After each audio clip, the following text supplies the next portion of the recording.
Well, if you haven't already done so, please join me in the Gospel of John. We're going to be in John 1 this morning, looking at the first 13 verses together. John 1, 1 through 13. If you're using the blue ESV Bible in the seat backs out there, you can find our text on page 886. John 1, 1 through 13, page 886. Title of our sermon is A New Beginning.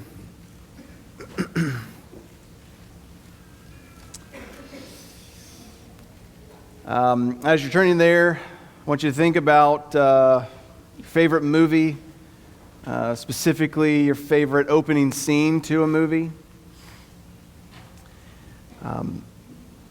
Not all great movies have great opening scenes. Many of them do. You might think of The Dark Knight and the meticulously planned bank heist that introduces us to the villain of the movie, the Joker. You can think of Raiders of the Lost Ark, Indy's death-defying navigation of the trap-filled temple in the Amazon. Maybe The Matrix comes to mind with Trinity fighting police, establishing the film's unique visual style. Or there's the poignant montage detailing Carl and Ellie's life together in Pixar's Up, the heartbreaking opening scene. Finding Nemo gives us a devastating opening that defines Martin's protective nature over his son. Or Saving Private Ryan opens with the harrowing Omaha Beach landing. In The Godfather, there's a monologue, I Believe in America, setting up the power of Don Corleone. Or Goodfellas, Henry Hill's, as far back as I can remember, I always wanted to be a gangster. Now, if you don't remember any of those opening scenes or haven't seen those movies, I'm sorry, I tried.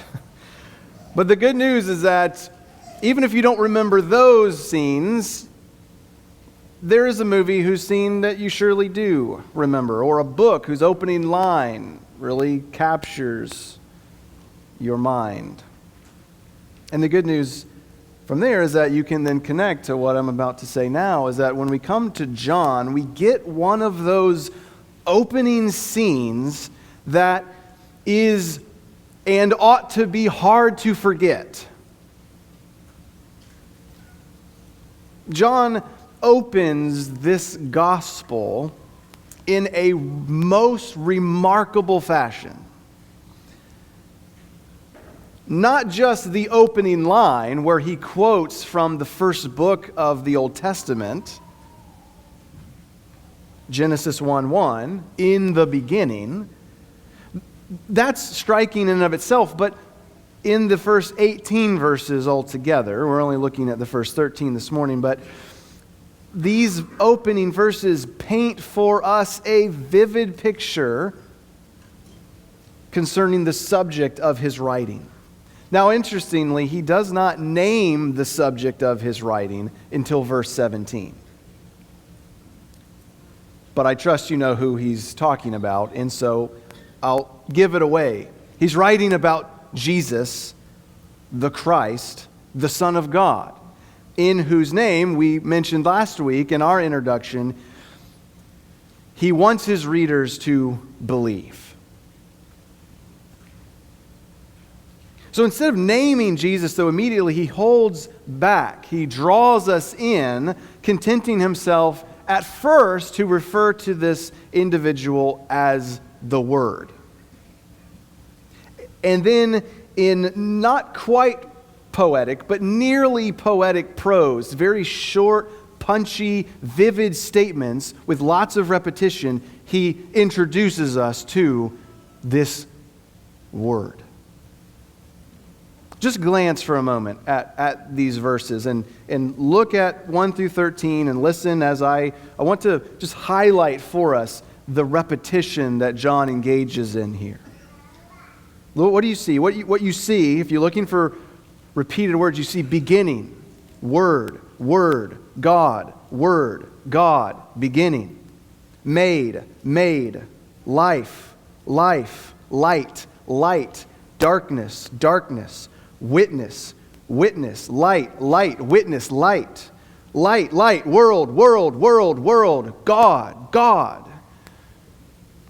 He is focusing our minds on some very particular ideas and images that help us to understand what it is he wants to say. These repeated words and ideas, they're driven into our heart by a skillful craftsman. He's presenting to us the Word of God, whom we'll see next week became flesh. And we'll see hints of it even this morning in the first 13 verses. So let me read those now, and then I'll give an outline for the sermon, and we'll get to work on it. John writes, "In the beginning was the Word, and the Word was with God, and the Word was God. He was in the beginning with God. All things were made through Him, and without Him was not anything made that was made. In Him was life, and the life was the light of men. The light shines in the darkness, and the darkness has not overcome it. There was a man sent from God whose name was John. He came as a witness to bear witness about the light, that all might believe through him. He was not the light, but came to bear witness about the light. The true light, which gives light to everyone, was coming into the world. He was in the world, and the world was made through him, yet the world did not know him. He came to his own, and his own people did not receive him. But to all who did receive him, who believed in his name, he gave the right to become children of God, who were born not of blood, nor of the will of the flesh, nor of the will of man, but of God." I said last week that we come to John in order to encounter Jesus. So, in order to encounter him this morning, I have 4 main headings that teach us who this Word is and what he does. First, the Word was. The first 2 verses, we see the Word was. Then we see the Word gave life. Third, the Word gives light. And fourth, the Word divides. The Word was, the Word gave life, the Word gives light, the Word divides. So let's look at the first place in verses 1 to 2, where we see that the Word was. And up front, I want to talk a minute about the use of this word, word. Some have noticed John's use of the Greek word logos, which I expect many of you are familiar with. He uses that word here in the prologue and assumed that there is a lot of Greek philosophy behind his writing, that the Greek philosophy, the thought of the logos as this governing principle of the universe, is the fundamental idea behind what he writes. And in truth, in Greek, the word logos is a rather flexible word. It carries a few different meanings. None are totally firm and fixed. But in some usage, it does refer to this idea, this governing principle behind the universe. And while it would be difficult to argue that Greek philosophy and the Stoics' use of logos is irrelevant to his point, as we mentioned last week, John's clear and explicit use of the Old Testament requires Jewish thought to be more predominant in his thinking, whatever extent Greek philosophy plays in his word choice. What I'm saying is that the meaning behind John's use of word here, logos, it should be considered primarily in light of the Old Testament text that he quotes immediately before employing the word.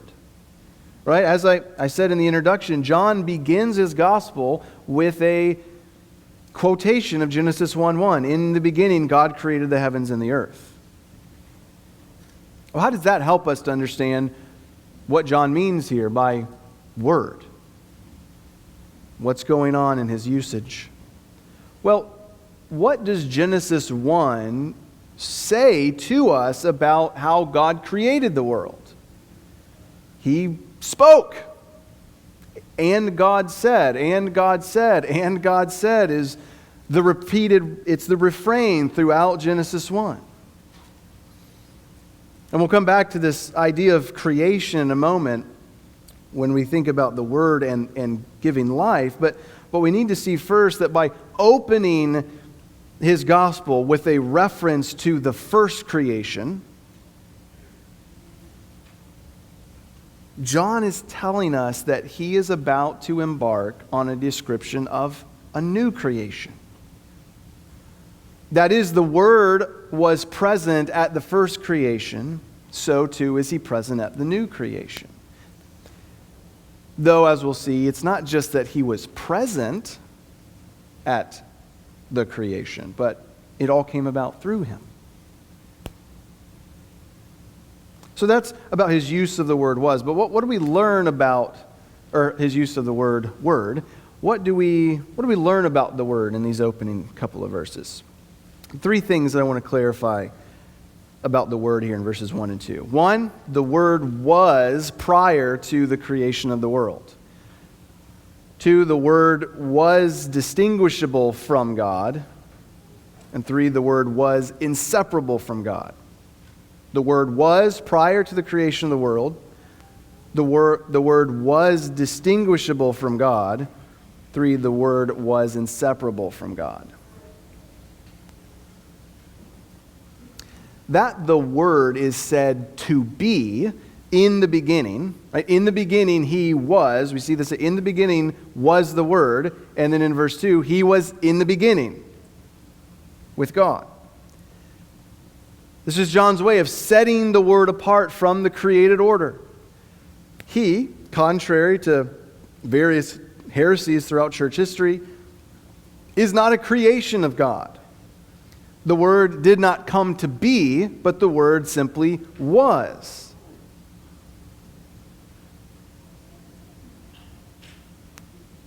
Now, the way the relationship between God and the Word is often described in theological language is to say something like, God is singular in his being or essence and plural in his persons, specifically three in his persons. What we see here is, again, not a fully worked out doctrinal statement of the Trinitarian nature of God, but it is a depiction of two personalities that are clearly distinguished from one another. The Word was with God. Now, later in the gospel, we'll see a third person as well. But the point here is rather profound. God is both distinguishable from, the Word is distinguishable from God, and yet the Word is completely bound together with God. God and the Word are not identical to one another. There's not an identity between them, but they are perfectly together. If we speak of one, we should never be that far from speaking of the other. In fact, it's really not all that possible to think of one without the other. God cannot be known truly apart from his self-disclosure, as we'll see a bit more next week. His Word that he's given to us. And the Word, apart from the one whom the Word reveals, is nonsense. And so there is a relationship between these two that is crucial to our understanding of what John is doing here, who this Word is, who Jesus is. And there's much more to say about it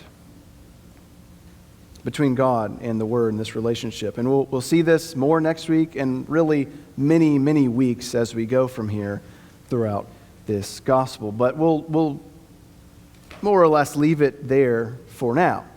John introduces us to this Word, this message from God, saying that he is both God's own self and God's own fellow. He is God and he is with God. And that was so even before the creation of the world. And so we see that the Word was, we see in verses 3 and 4 that the Word gave life. John tells us that this Word who was in the beginning with God made everything that exists. All things were made through him, and apart from him was not anything made that was made. Notice that word through. All things were made through him. God made the world through his Word. This is the point we were making earlier from Genesis 1. All throughout the opening chapter of the Bible, God is speaking. Listen to how Psalm 33, verse 6 summarizes the creation story. By the word of the Lord, the heavens were made, and by the breath of his mouth, all their host.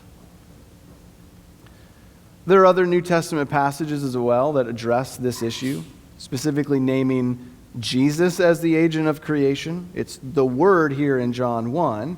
But we see similarly about Jesus in 1 Corinthians 8:6 or Colossians 1:16 or Hebrews 1:2, that Jesus is the one through whom the world was made. And so the point is not simply that God used words to create the world. The Word who lived in fellowship with God, who was God, is the one through whom the world was made, is the Word through whom the world was made. John says in verse 4 that in him, in the Word, was life. Now clearly he intends us to think at some level about physical life, earthly life. He's been talking about how the Word made all things that exist. And yet, throughout John's Gospel, John is content, eager even, to use words and phrases in such a way that should be understood at multiple levels. So here, John says that the Word in himself possesses, and by implication of the creational language, gives life. He possesses life, and he gives life. And he gave it at the first creation. He lives, and he makes other people to live. Literally, we exist. You exist right now because of the Word of God giving you life. And yet, there's another sense in which the word life may be taken. Spiritual life. Spiritual life is something that John, in many ways, is far more interested in his gospel than having a heartbeat. He tells us that the Word came, Jesus came, so that people might have everlasting life. In 3:16. Only those who come to him have life. 5:40. Jesus gave his flesh for the life of the world. 6:51. Only those who eat his flesh and drink his blood have life. 6:53 and 54. Jesus came that people might have life and have it more abundantly. 10:10. He said that he had power to lay down his life and take it up again, and he did just that. He said that in 10:18. When he gives life, people perish no more. After raising Lazarus from the dead in chapter 11, he claims for himself the title, what? I am the resurrection and the life.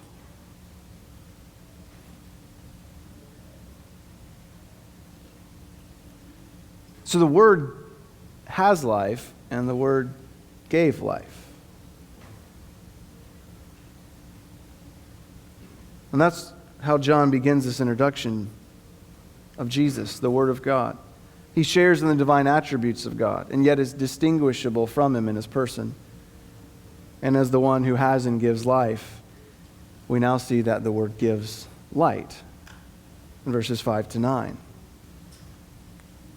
But really, it's the end of verse 4 where we pick up on this theme. There's a transition here from life to light. He says, in him was life, and the life was the light of men. The Bible in several places connects light and life together. For instance, in Job 3:20, we read, why is light given to him who is in misery, and life to the bitter in soul? Psalm 39:6, we read, for with you is the fountain of life. In your light do we see light. Psalm 56:13, for you have delivered my soul from death, yes, my feet from falling, that I may walk before God in the light of life. So John's not the first to connect, he's not the first to connect these ideas together, but he's picking up on an already existing theme in Scripture, and that's what? God is the source of light and life. If we are to live, if we are to have light and to see, we must have it from God. And so John takes that reality and applies it directly to the person of the Word. It's through the mediation of the Word that light and life come. He says light shines in the darkness, and the darkness has not overcome it. And this is one of those contrasting pairs that I was talking about last week, of light and dark. And there's sort of an interesting grammatical construction here. In verse 5. The light shines in the darkness, and the darkness has not overcome it, or did not overcome it. There's something of an aim to convey the continuous effect of a shining light and a once-for-all defeat of darkness that has occurred. Now, this is an interesting statement for John to make here, particularly because of where it occurs in the prologue. John's not really yet gotten to the incarnation. And yet, as you think about when does light overcome darkness, that would be the most obvious place to think, is Calvary.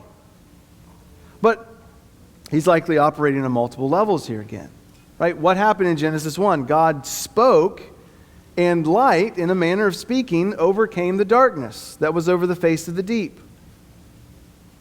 And yet, it is true that the definitive defeat of darkness came when the Word, through whom the world was made, entered the world. Now, John will explain, or begin to explain, this entering the world a bit more thoroughly next week. We'll see in verses 14 following. Here he seems a bit content to merely make something of an allusion to it. In some way, the darkness failed to overcome the light. In verse 5. And in verse 9, without explanation, he simply says the light was coming into the world. So we have in verse 5 John's praise of the shining light of life that belongs to the Word who overcomes the darkness. And in verse 9, we have his anticipatory statement that the light was coming into the world and would give light to all men. More on that in a moment, but what do we do with verses 6 through 8? Have you ever thought it was strange, this kind of bizarre insertion of this man, John? Verses 6 through 8. You're reading this glorious opening few verses about the Word of God, the life that was in him, and the light that he brings. And then you get to verse 6. There was a man sent from God whose name was John. It might seem strange, but I don't think it's really that bizarre at all. John, the writer, is beginning to shift his focus at this point from the eternal existence of the Word and his role in particular at the creation of the world to the incarnation of the Word and his role in the renewal and the new creation of the world. And so he must make mention, as all the other gospel writers do, he must make mention of the incarnate Word's predecessor. And in John's gospel, Jesus' predecessor, also named John, he has exactly one role. He is a witness. This man, John, was sent from God. Why? To bear witness, to testify about the light. Why did he do that? Well, it's for the same reason that John is writing this gospel in the first place, so that others would believe. It says verse 7. John is being introduced here, and he's both being set together with Jesus to indicate the sameness of their mission. They're on the same team, and yet he also sets them here in something of a contrasting manner. They are not one another. They are different. John is a witness. Jesus is the one he is here to witness about.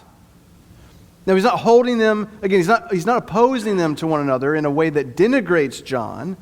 John was sent from God. He was given a mission by God so that he would lead others to believe in Jesus. In fact, Jesus himself describes John as a light.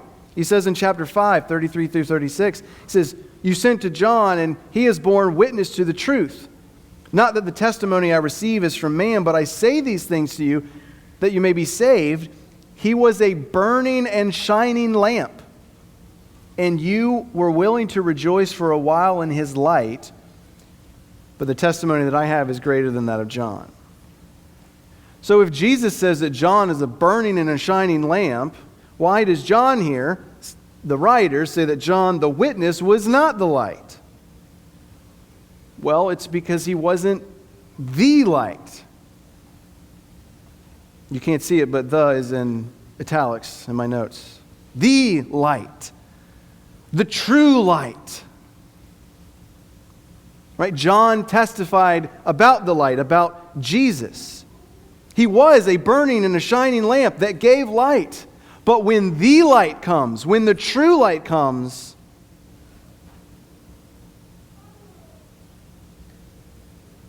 the light in the lamp of John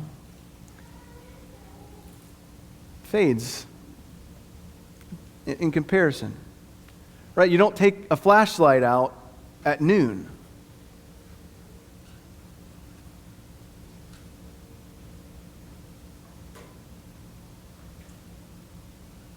John, both Johns, John the writer, John the witness, they are going to call upon us constantly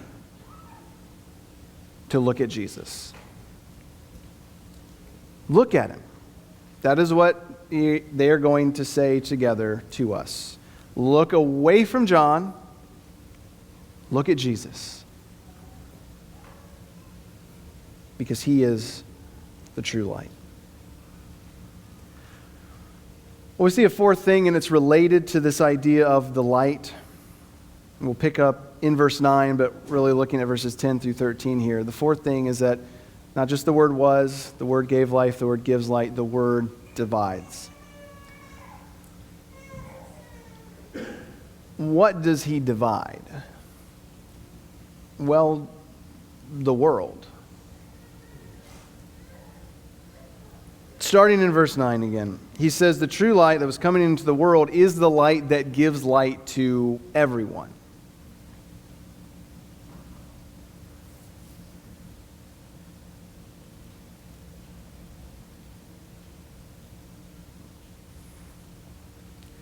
Now, at one level, this is a shockingly absurd statement, especially on the tip of John's pen. Gives light to everyone. John, what are you talking about? He is adamant that there are plenty of people walking about in darkness. Verse 10, the world did not know him. It didn't recognize him. If you think about what he says over in chapter 3, he writes, "And this is the judgment. The light has come into the world, and people loved the darkness rather than the light, because their works were evil.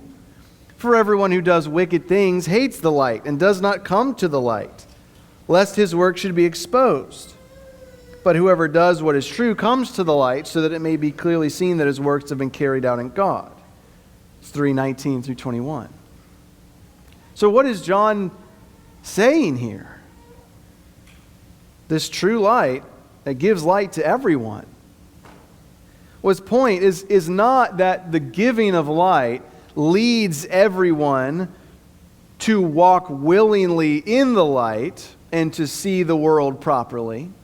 Rather, the idea is this: the light has come into the world and it's torn the world in half.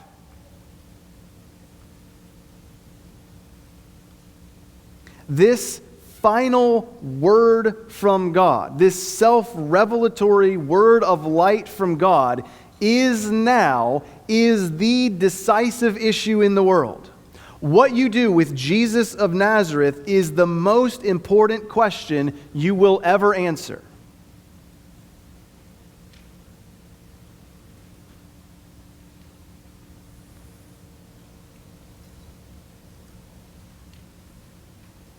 He says the light has come into the world. And the world, who owed its entire existence to him, didn't know him, didn't recognize him. This, of course, is not mere intellectual ignorance. There is a moral not knowing here.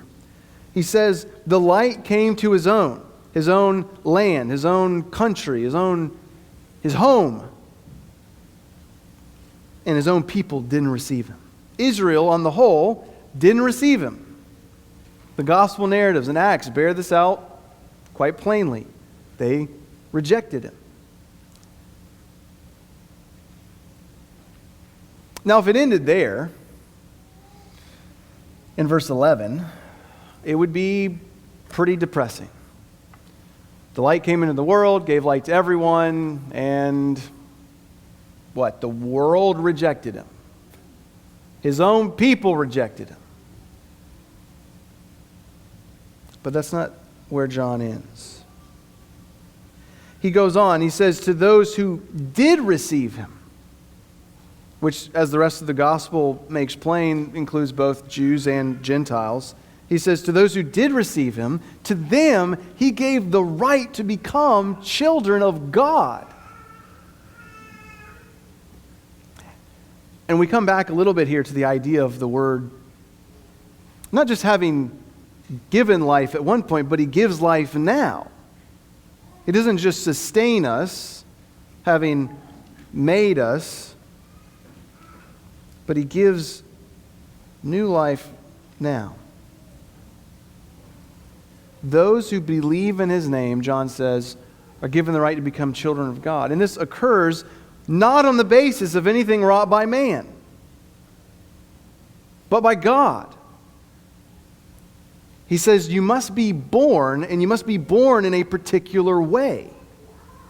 It's not on the basis of natural descent. It's not on the basis of blood. It's not the will of the flesh. It's not the will of man. It is the will of God. We come to God in God's way, on his terms. Part of Israel's problem was their obsession with their heritage. We have Abraham as our father, so they will say to Jesus later in this gospel.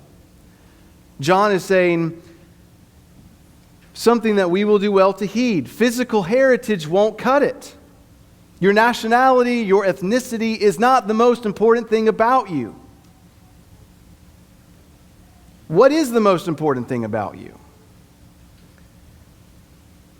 Have you been granted a right to be children of God? Some people are prone to describe all humans everywhere as children of God. I don't know if you're familiar with this. In one sense, that's true. Paul in Acts 17 favorably quotes Aratus' poem, Phenomena, which says we are indeed his offspring. And so maybe Alan Jackson was onto something. You know this song, We're All God's Children? I don't listen to country music, but I came across this week, and I have to share it. He said, here's a sampling. Here's the first verse. Here comes a Baptist. Here comes a Jew. There goes a Mormon and a Muslim too. I see a Buddhist and a Hindu. I see a Catholic, and I see you. We're all God's children. We're all God's children. We're all God's children. Why can't we be one big happy family? He goes on to sing about people who like the day and who like the night, weirdos who live in the country, people who are on the left and the right, I assume, of the political aisle. He says, white folks, yellow folks, black and tan. That's a direct quote. And then he says, in an almost direct quote, feminist and the He-Man woman haters. It's a wild song, but the refrain is, we're all God's children. Can't we just be one big happy family? And if you're thinking about the one statement from Paul, being then God's children, you might say, sure, yeah. But what does Paul go on to say in Acts 17? He says, being God's children, we need to be careful to know that God is not an image formed by the art and imagination of man. In other words, God is not just whatever I want him to be. So are Baptists, Jews, Muslims, Mormons, Buddhists, Hindus, and Catholics? Are we all equally relating to God according to the true light that he's given? According to the light that has come into the world? No. What does it mean to be children of God? Well, in 1968, David Brant Berg, who was a former pastor in the Christian and Missionary Alliance, he started a following of born-again hippies that they named themselves the Children of God. They gathered at first at a coffee house in Huntington Beach in Orange County, California, and eventually hit the road. And it's a wild story, horrifying in so many ways, but they became internationally famous for their apocalyptic theology, exploitation of members, and widespread allegations of child abuse, severe child abuse. And eventually and mercifully, they abandoned the name Children of God. It's called the Family International now. So what does it mean to be children of God? Alan Jackson's ridiculous, naive song, David Berg's infuriating sexual abuse cult, they raise that question. What does it mean to be children of God? Who are the children of God? Well, the truth is, as John has said in these opening verses of his gospel, the true light has come into the world. And what we do with that light is of the greatest significance as it concerns our status as children of God.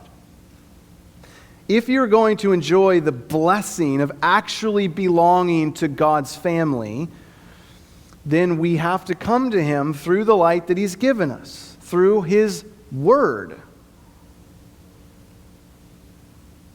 What do children do? Well, children walk in the light. Children receive the word. Children believe in the name of the Son, whom the witness is calling us to trust. So, at this new beginning to which John directs our attention, the question is posed to each and every one of us today. Have you received Jesus?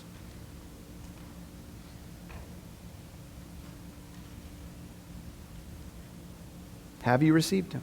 What does it mean? What does it mean to receive Jesus? Well, in the words of John 1, have you heard the word speaking? Better yet, have you listened to the word speaking? Like right now, in this moment, this very morning, can you hear the Word who was with God in the beginning, who made all things, who has and who gives life? Where are you looking for life? Where are you going for life? Are you going to God in his word? Have you, to change the metaphor, opened your eyes? Not just your ears, but have you opened your eyes and seen the light that has come into the world? Without Jesus, can you make sense of this world? without Jesus, the good things in it, to some, don't make any sense, and without Jesus, the bad things in it, to some, don't make any sense. But with him, we can understand, through faith, the world better than anyone else.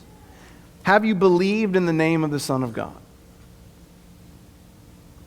Have you been born, not by way of blood or natural descent? That clearly is the case. We're all here. You've been born.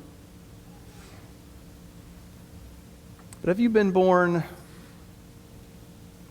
as Jesus will say later, again, anew, from above? Not by human cunning or craftiness, not by human will or imagination, but by the will of God. So we are here to encounter Jesus. We see him as the Word who was, the Word who gave life, the Word who gives life, the Word who gives light, and the Word who divides, and we must receive him. That is what God is calling us to do this morning.